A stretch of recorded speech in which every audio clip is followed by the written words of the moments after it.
Hello everyone and welcome back to the Stylish Study Show. Now, summer is upon us, which means that some of us are going to have to be working a little bit extra hard to stay motivated to actually level up our grades and boss up our grades, because whilst some year groups may be chilling, doing summery things, which we can still do, by the way. Everyone can still do summery things, but sometimes you just have to put in a little bit extra work. You may have exams next year, which I am sure that for people with exams next year, summer is going to be a real key period to catch up. It's a great time to utilize to actually get ahead on some things, create your revision resources, and actually just, get to the next level, get everything done. And for other year groups that don't have exams next year, it can be a great way to actually, like I said, just catch up with everything. And it can be really demotivating to actually do these things over the summer holidays because you know that people are out chilling, but we know that it can be really equally as important to chill, but also get some of that work done, get to the next level, really push on and actually achieve more success within our lives. So I'm going to be sharing with you some of my tips of what I would be doing over summer to really just improve my grades. So maybe you're someone that's going back to school next year and you're like, I really wasted last year, I didn't do enough work, and now I really want to prove to my teachers that I can do this, that I can get those grades. So if you're listening to this right now and that is you, maybe you have exams next year or you just want to put in some more work for your grades, these are some of the things that I would be doing, that I have done over summers, that have been really, really crucial and really pushed me to the next level. So let's go through the list. So the first thing that I am going to preach about, because I love, and it is the blueprint, it is the holy grail, and if you don't start here, it's going to be really difficult. Find your specifications. Go online, find your specifications. If you haven't already downloaded our free ebook, it will tell you all about the specification. So that's a great place to start as well. But I really would start with the specification. Like I said, if you don't know how to find the specification, that is going to be in the ebook, which you can grab. I'll also pop a link in the description. But get your specification. It is the blueprint. It tells you what you need to know. Why wouldn't you want this? It's absolutely fantabulous. I literally love it so much. It is just where everyone should start. It's really just going to help you get there.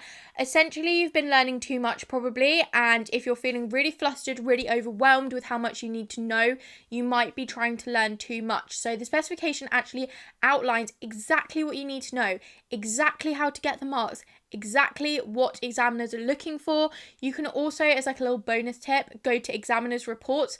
They're going to be also really telling you what the examiner needs to know, but that's going to be really exam based rather than revision based. I mean, revision is still should very much be exam based because that's how it's marked, but in terms of actually creating a revision list, start with the specification. Some specifications even outline every single detail that you need to know, which you can just use as a revision list and cross off. So absolutely perfect for that. If you need some more help to go through the specification, you really have no clue how to go through it, but you know it's super important, head on over to the Stylish Study membership and we can help you out. There is a whole masterclass in there on exactly how to go through your specification, and the doors are currently open for the membership. So if you head over to www.stylishstudy.com/join membership, that's stylishstudy.com/join membership, you can actually unlock that masterclass as well as a whole array of other masterclasses. We have so much going on in there.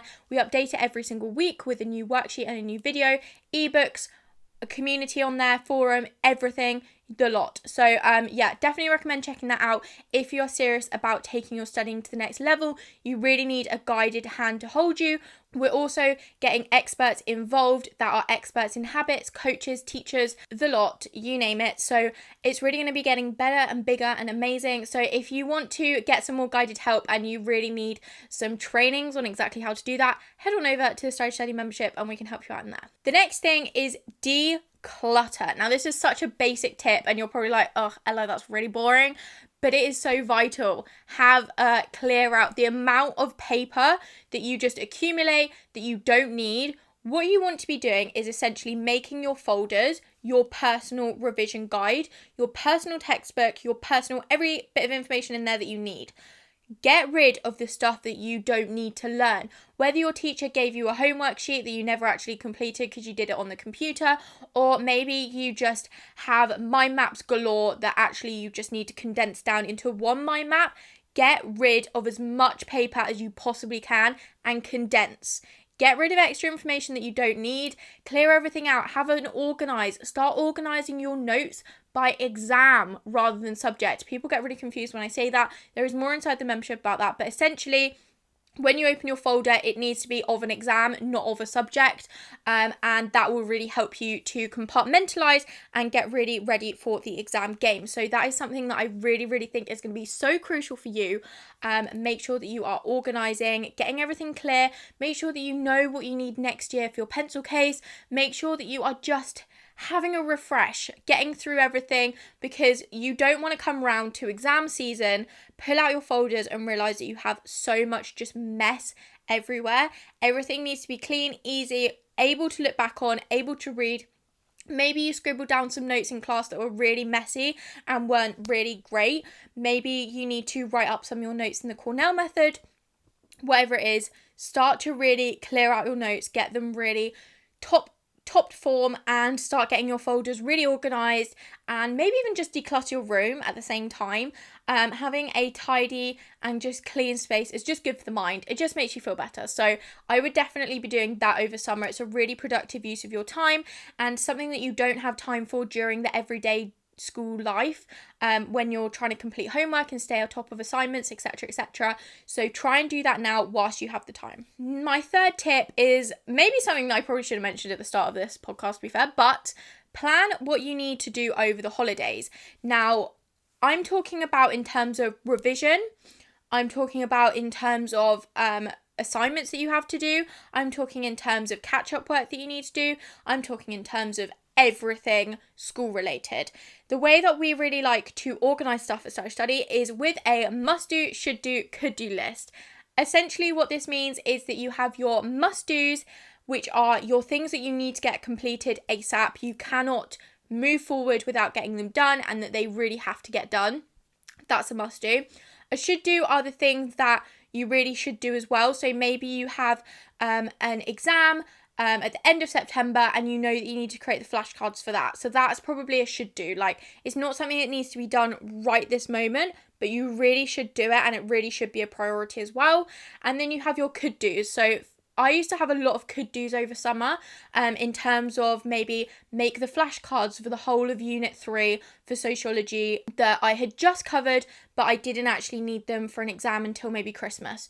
So they're the things that you could do. So really organise your tasks into a must do, could do, should do list. That is going to be so beneficial. Then you can organise how you're going to then spread that out over summer.